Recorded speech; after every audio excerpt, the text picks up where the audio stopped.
네, 이번 시간 2023년 계묘년이죠. 토끼띠입니다. 토끼띠의 그 정묘일주의 이제 신년 운세를 한번 살펴보도록 하겠습니다. 계묘년과 이제 그 정묘일주가 이제 이렇게 만나는 건데요. 뭐 일주론으로 이제 그 분석을 해서 전체적인 어떤 그 2023년의 어떤 신년 운세 흐름을 한번 보도록 하겠습니다. 정묘일주인데 이제 2023년이라는 거는 시작되는 건 항상 이제 양력으로 2월 4일, 2023년 2월 4일 입춘일부터 이제 2023년이 시작됩니다. 정묘일주가 어떤 일주인가 한번 보시죠. 지장간에는 이제 갑목하고 을목이 있죠.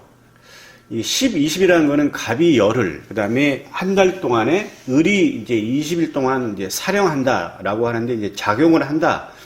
그렇게 보시면 되겠습니다. 정화 입장에서는 갑목하고 을목은 정인과 편인에 이제 해당이 되겠죠. 정묘 전부 다 이제 음양으로 치면 전 모두 음이죠. 양이 아닙니다. 그러니까 음적 속성으로서 자기의 성격이나 아니면 자기 속내를 잘 드러내지 않는 그러한 일주로 볼 수가 있겠습니다. 내성적이고 이제 온순해 보이죠. 정묘일주가 자기의 성격 아니면 자기의 뭐 심정 아니면 자기의 어떤 그런 마음을 겉으로 잘 드러내지 않아요. 좀 온순해 보이긴 하지만 그렇지만 상당히 정신적으로는 두뇌가 우수합니다. 일단 그 병지에 놓여 있어서 이걸 뭐 이제 보통 문곡귀인이라고 하는데요. 문자가 그럴 문자에서 이제 이 곡자를 쓰죠. 문곡귀인으로 이제 들어갑니다. 그리고 이제 보시게 되면 정묘일주가 이제 일지에 이제 인성, 정인하고 편인을 깔고 있는데 일지가 원래 배우작궁이잖아요. 배우작궁에 이제 어머니가 있는 거죠. 그러니까 고부간, 그러니까 뭐 시어머니와 며느리 간의 갈등은 이제 당연히 있을 거다 이렇게 암시할 수가 있겠습니다. 일지 병구인데 이건 병은 이제 역마에 해당이 됩니다. 그러니까 역마라는 거는 좀 굉장히 활동적이고 또 아니면 멀리 이제 어떤 타향을 의미하고 이동을 의미하는 거죠. 그러니까 인성이 역마지에 있는 것이죠. 정화 입장에서 이 묘, 갑목과 을목 정편이 다 학업이나 명예를 의미하는 건데 이게 역마에 있다고 한다는 얘기는 정묘일주는 한 곳에서 머물러서 고향에서 공부를 이어간다기보다는 대부분이 고향을 떠나서 아니면 이제 멀리서 타지에서 공부를 한다는 것을 의미한다 이렇게 볼 수가 있겠습니다. 정묘일주 현침인데 이건 뾰족뾰족하다는 걸 의미하는 거죠. 그러니까 정이나 묘나 다 현침의 특성이기 때문에 이거는 이제 어떤 굉장히 손재주가 좀 좋고 그 다음에 좀 두뇌가 좀 우수하다 이렇게 이제 볼 수가 있겠습니다. 정인이 이제 보면 이제 왕좌 병궁이 되겠죠. 이게 이제 궁이라고 하는데 일간이 깔고 있는 일지가 이제 12운성상 어디에 있느냐를 이제 궁이라고 하죠. 그리고 지장간에 있는 거는 좌한다 해서 좌자를 씁니다. 그래서 이제 왕좌 병궁이 되죠. 갑목이 묘를 보면은 이제 왕지에 해당되니까 인성이 왕좌 병궁이라는 얘기는 일단 지적 수준과 학구열이 높다 이렇게 볼 수가 있겠죠. 왕한 건 굉장히 좀 높은 단계죠. 그 다음에 이제 인성이니까 이건 어머니에 해당이 돼요. 갑목은 나를 낳아주신 어머니가 왕좌 병궁이니까 굉장히 좀 세력도 좀 강하고 현출하고 좀 활달한 어머니가 있겠다라는 걸 예측할 수가 있어요. 그리고 정묘일주는 당연히 어머니의 영향력을 많이 받겠죠. 일지에 뭐 정편인을 녹지하고 왕지에 깔고 있는 그런 사주입니다. 편인이 이제 을목이죠. 을목이 이 묘를 보게 되면 녹좌, 이 녹은 굉장히 좋은 겁니다. 이거 먹고 사는 거고 일정한 어떤 보수, 그다음에 보통 녹봉을 받는다 그러죠. 공무원들이 녹좌 병궁이니까 편인이라는 거는 일반적인 사고방식보다는 좀 독특한 사고방식이에요. 그래서 독특하고 끼가 있고 호기심이 좀 많겠다. 정묘일주는 이렇게 볼 수가 있겠습니다. 자, 일지에 도화를 깔았죠. 좌우묘. 일단은 외모가 준수합니다. 정묘일주. 예.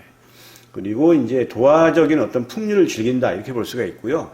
이런 전체적인 것을 봤을 때 정묘일주는 전문직의 어떤 직장인, 뭐 자격이나 개인적인 능력 등으로 해서 전문직이 맞겠고요. 그 다음에 이제 의료계통, 아까 현침 얘기했잖아요. 뾰족뾰족한 의사 선생님 뭐 항상 뾰족뾰족한 어떤 기구를 가지고 이제 환자를 진료하죠.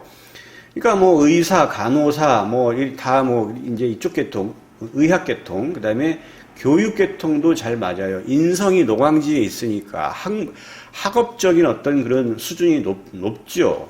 그 다음에 이제 사업가도 괜찮은데 그 중에서도 해외 관련이 맞습니다. 왜? 정묘가 병궁, 역마지에 있으니까 이제 그렇습니다. 자, 임수, 진신인데 이 진신은 굉장히 좀 외워두면 좋아요. 이거는 이제 일간이 필요로 하는 천간을 의미합니다. 일간을 도와주는 천간이 뭐냐?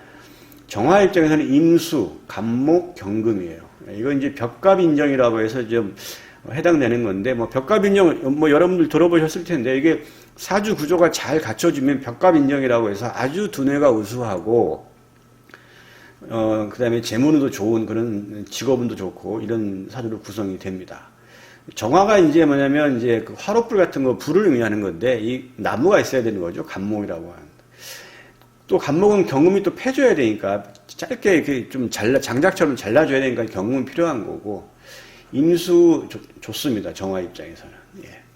이러한 정묘일주가 2023년 계묘년을 만났어요.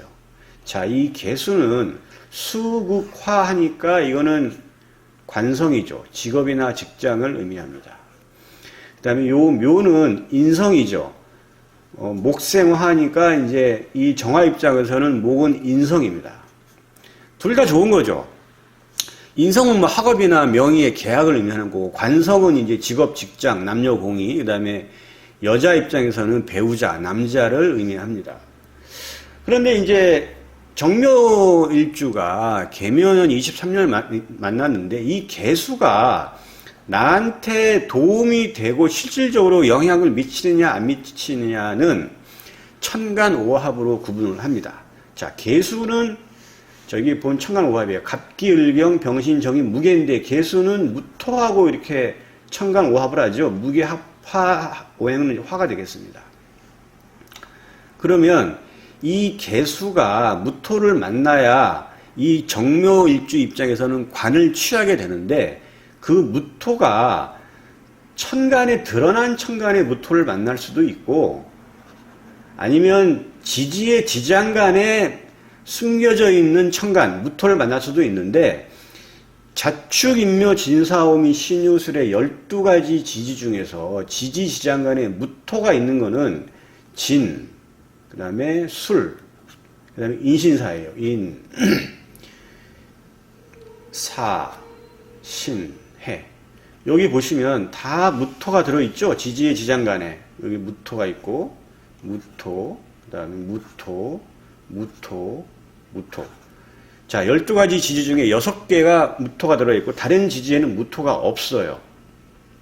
그러니까 지지의 지장간에 있는 무토가 만나야 이 계수라고 하는 관성, 편관을 얻는 겁니다. 여명 입장에서는 남자가 들어오는 것이고 남녀공이 직업이나 직장의 변동을 의미합니다. 그러니까 정묘일주가 지지의 진술 인신사회를 가지고 있다고 한다면 2023년에 직업적인 변동 아니면 이직 이것이 될 확률이 아주 높다 이렇게 예측을 할 수가 있겠습니다. 그런데 이 정묘일주가 천간에 무토를 갖고 있다 한다면 이 개수가 들어와서 이 무토를 합을 해서 갖고 나가요. 이거는 이제 합거라고 합니다. 들어와서 나가요.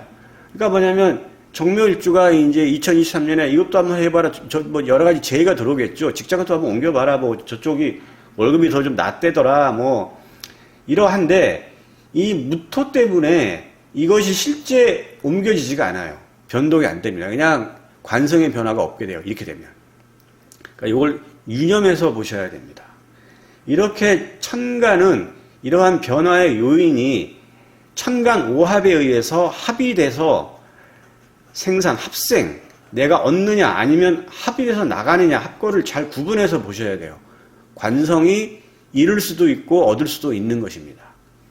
어느 경우에 드러난 천간 무토가 있으면 그냥 무의로 끝나는 거예요. 관성을 얻지를 못하는 거고, 지지의 지장 간에 진술 이신 사이가 있다 한다면 관성의 변화를 얻게 되는 겁니다.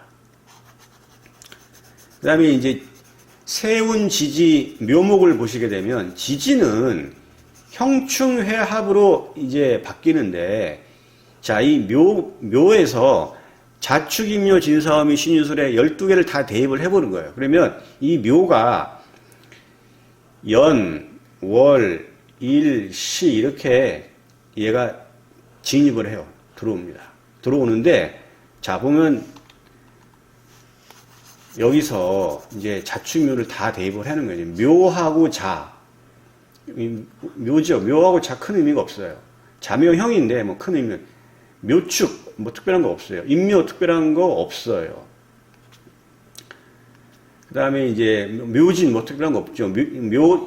묘사 뭐 특별한 거 없죠. 묘판대 이것도 크게 영향이 없다. 묘미 요거는 반합이 되죠. 해묘미에서 반합. 요거는 이제 목국이 형성되는 겁니다. 목국. 나의 이제 인성이니까 인성을 어떤 이제 좀 더 세진다 이렇게 볼 수가 있겠고, 묘신. 이거는 뭐 귀문관 뭐 이제 이런 건데, 뭐 크게, 묘인데 이건 또 잘 보여야 돼. 묘유충. 이거는 충이 되죠. 묘유충. 그 다음에 묘술은 요거는 이제 합이 되죠. 묘술 합이 됩니다. 그 다음에 해묘 요것도 반합이에요. 요것도 이제 목의 기운이 좀 강화되는 것 이렇게 볼 수가 있어요. 전체적으로 본다면 묘술을 합하고 묘유충인데 충을 좀 유념해 볼 필요가 있어요. 다른 거는 상관이 없는데 지금 묘가 만약에 뭐 정묘일주인데 닭띠다. 그러면 이렇게 묘유충을 하죠. 또 아니면 6월에 태어났다. 그럼 이미 뭐냐면 지지에서 묘유충을 하고 있죠. 그러면 이 묘가 들어오게 되면 이 묘유충을 충동을 해서 묘 속에 있는 간목, 을목하고 유금 안에 있는 경금하고 신금이 나와서 드러난 천간하고 합을 해서 나가요. 그러니까 요걸 좀 잘 보셔야 됩니다. 정묘일주인데 2023년 개묘년에 만약에 정묘일주가 닭띠다, 아니면 6월에 태어났다, 아니면 유시에 태어났다 하고 한다 그러면, 물론 이렇게 여기에 있다 그러면 이거는 충이 원충, 멀리 있는 충이어서 충이라고 하지는 않아요. 그런데 유가 여기 바짝 붙어 있다 그러면 이거는 충이 있는 거죠. 근데 사주 원국, 사주 자체에 충이 있다고 해서 항상 묘유충이 작동하는 게 아닙니다. 그걸 그렇게 그러면 평생 이 사람은 그냥 묘유충으로 시달리는 거죠. 그렇지 않고요. 이렇게 똑같은 글자가 오거나 아니면 이제 뭐 요걸 충동하게 만드는 요인이 들어올 때 묘유충이 작동을 하는데, 그럼 묘유충이 작동해서 어떻게 되느냐? 지지의 지장간이 열리면서 천간에 드러난 것과 합을 하는데, 일단은 열리는 게 묘부터 열려요. 얘가 뭐냐, 밖에서 온 거니까 얘부터 열립니다. 얘부터. 그러면 갑하고 을이 열리죠. 그러면 갑이 천간 오합 보면 갑기합, 을경합, 병신합, 정임합, 무게합이에요. 그러면 이 갑은 기토하고 합을 하죠. 여기 지금 기토 식신. 만약에 정묘일주가 천간에 기토가 있다고 한다면 얘를 가지고 나가. 이걸 합거예요. 이거는 잃는다는 거예요. 식신. 내가 일정하게 어떤 진로나 방향을 좀 잃는다 이렇게 볼 수 있고, 자, 을은 경금하고 합을 하죠. 그러면 정제예요. 정화 입장에서는 정제, 돈을 좀 잃는다 이렇게 볼 수가 있어요.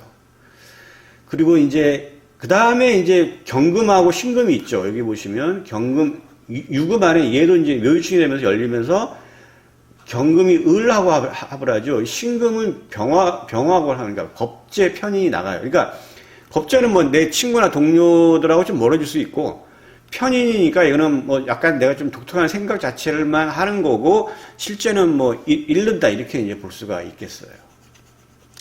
뭐 잃는다는 걸 꼭 나쁘게 볼 필요도 없어요. 뭐 돈이 뭐 나간다는 건데, 이거 지금 인성으로 돈이 나가는 거잖아요. 이게 묘유축을 해가지고, 정묘 입장에서는 묘는 인성이니까 돈이 나갔어. 왜 나갔냐? 인성. 아, 계약으로 해가지고 내가 뭐 사무실 오픈하면서 계약금 냈다. 돈 나가는 거잖아요. 집 샀는데 뭐 계약금 중도금 나가서 돈 나갔잖아요. 그게 뭐 굳이 물론 내 수중에서 돈이 나갔지만 계약으로 인해서 그게 꼭 뭐 나쁘게 볼 수는 없죠. 투자나 뭐 나를 위해서 내가 뭐 공부를 위해서 뭐 유학 가기 위해서 돈을 썼다. 뭐 그런 거예요. 예. 그런 건 꼭 나쁘게 볼 필요 없습니다. 그런데 만약에 뭐 유가 아니고 내가 유가 없더라. 정묘일주인데 뭐 유가 없어요. 지지에. 그러면 이런 현상들이 나타나지 않아요. 그냥 무탈한 한 해가 되는 겁니다. 유가 없다 그러면. 유가 있으면 유심히 볼 필요가 있어요. 얻고 이름이 있어요. 얻고 이름. 요 빨간색은 잃는 것이고, 만약에 그 유가 있는 경우에 만약에 요 검정색이 있다 그러면 얘네들은 뭐 특별히 잃는 게 없는 거예요. 관성도 잃지 않고 뭐 그런 겁니다. 그러니까 요걸 유심하게 잘 보셔서 내가 내 사주 만사력에 넣었더니 내가 정묘일주인데 유가 있다 없나 일단 먼저 보고 유가 없다 그러면 2023년 아주 그냥 무탈하고 평안한 한 해가 이루어지는데 유가 있는 거에는 여러 가지 좀 변화가 있다 이렇게 볼 수가 있겠습니다. 그 다음에 이제 묘하고 술토하고 합을 하죠. 묘술 합을 합니다. 합. 이 합은 묶인다는 거예요. 그래서 이 정화 입장에서 무토는 이거는 이제 상관이 되는 거죠. 그러니까 뭐냐면 이거는 진로예요, 진로. 일정 부분 진로가 좀 막히는 거예요. 좀 답답하겠죠. 뭐 개띠다. 만약에 정묘일주가. 아니면 뭐 그런 경우에는 합으로 묶이니까 일정 부분 진로가 막힌다 이렇게 볼 수 있고, 여기서 유념할 필요가 있어요. 여기 지금 술월에 태어났다. 정묘일주가. 또 아니면 술시에 태어났다. 그럼 벌써 이미 사주 원국에서 합으로 묶여 있죠. 묘술 합으로. 합으로 묶여 있어요. 이 합으로 묶인 합은 같은 글자가 오면 합이 풀려요. 이거 굉장히 좀 의미 있는 내용입니다. 뭐 이 내용을 아시는 분도 아시겠지만 또 모르시는 분은 또 있으실 텐데 아주 중요한 사주 명리의 공식이에요. 이건 꼭 외워둘 필요가 있어요. 육합으로 사주 원국에 묶여 있는 거는 같은 글자가 오면 풀린다. 그럼 합이 풀리면 어떻게 되느냐? 평소에 답답한 것들이 얻는 거예요. 그러면 뭐를 얻느냐? 묘도 얻고 술도 얻어요. 묘는 인성이죠. 없던 계약이 되고 또 학업운도 굉장히 좋아지고 내 명예도 올라가고 합이 풀리니까 평소에 좀 공부가 좀 답답했던 사람들이 이 묘소로 바로 같이 묶여 있어서 이게 어떤 경우냐? 술월에 태어났든지 술시에 태어나면 이미 묘소라고 묶여 있잖아요. 이게 묘가 오면 풀린다는 얘기예요. 풀려요. 그러면 진로도 열리는 거예요. 진로 내가 시험 합격해가지고 진로가 열리는 거예요. 정묘일주가. 어느 경우에? 술월에 태어났거나 술시에 태어난 경우에만. 근데 만약에 개띠다. 이거는 합이 아니죠. 원합, 이거 멀리 있는 건 합이 아니에요. 가까이 붙어 있어야 돼요. 그러면 얘는 얘랑 합을 하죠. 술이 얘랑 합을 하는 게 아니에요. 들어오는 세운 지지하고 합을 하니까 얘가 묶이는 거죠. 인성이 묶이고 상관이 묶이는 거지만 술토가 여기 있다 그러면은 이 둘 다 얻어요. 이거 득이에요, 득. 이거는 득입니다, 득. 이걸 잘 구분하셔야 돼요. 제 말이 어려우면 반복해서 한번 들어보시고, 굉장히 중요한 사주 이론이니까 이런 부분들은 잘 유념해서 내 사주를 봤을 때 정묘일주를 잘 평가해서 2023년 건투를 빌겠습니다. 네, 여기까지 하겠습니다.